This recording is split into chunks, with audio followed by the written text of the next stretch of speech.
Baik Kak Olin, Mami nak keluar kejap je. Walaupun flight tak lama, awal juga kena keluar. Risau jam, so back pergi dulu. Lepas tu Kak Yati pun on the way.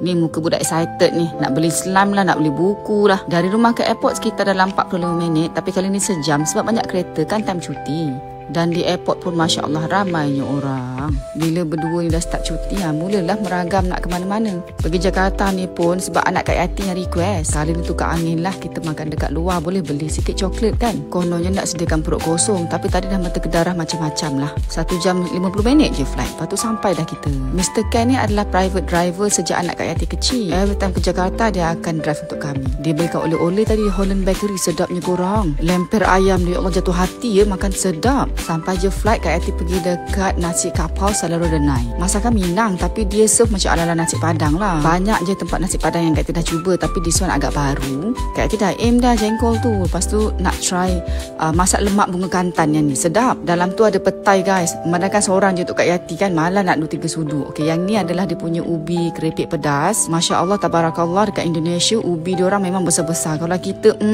tak pedas sangat pun buat balik oleh-oleh bagus korang. Ya, tu excited tu. Dia yang nak berianya. Ada kulit lembu. Yang Alia dengan Uzma mesti order ayam pop, ayam bakar. Seorang makan 3 ketul sebab saiz dia kecil-kecil. Yang Kak Yati makan ni dia smoke tau, rasa dia macam salai. Kemudian rasa pedas-pedas.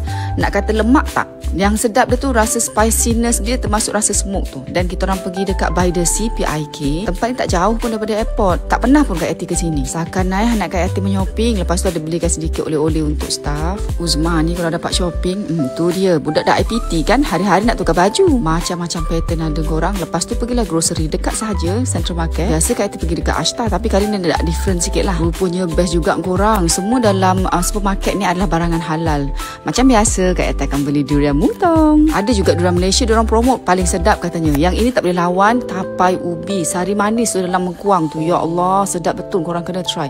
Lepas tu tempe, tahu. Kak Yati macam teruja tau, terbayang boleh bawa balik Malaysia. Tengok sebongkah macam jongkok emas macam ni. Korang tengoklah harga dia, cuba convert berapa ringgit. Ni tahu dia macam mozzarella cheese. Ya Allah, besar bola. Lebihnya kalau shopping barang makan Kak Yati lah excited. Yang ni kacang pun Kak Yati buat balik. Antara tempat yang Kak Yati suka beli kacang. Alia tak habis dengan salmon dia. Habis saya beli grocery tu, kita orang pun pergilah ke hotel. Sini pun sebenarnya cuti, jadi tak berapa jam sangat. Kemudian bila dah sampai hotel tu, check in, terus nak berehat lah. Ini ada pertabalan. Hotel ni adalah Keraton Art Plaza di Under Hyatt. Memang selesa, anak Kak Yati suka. Sebab apa kita orang ambil view paling atas. Semua sama floor dengan staff Kak Yati. Next nanti kita buat room tour, okey?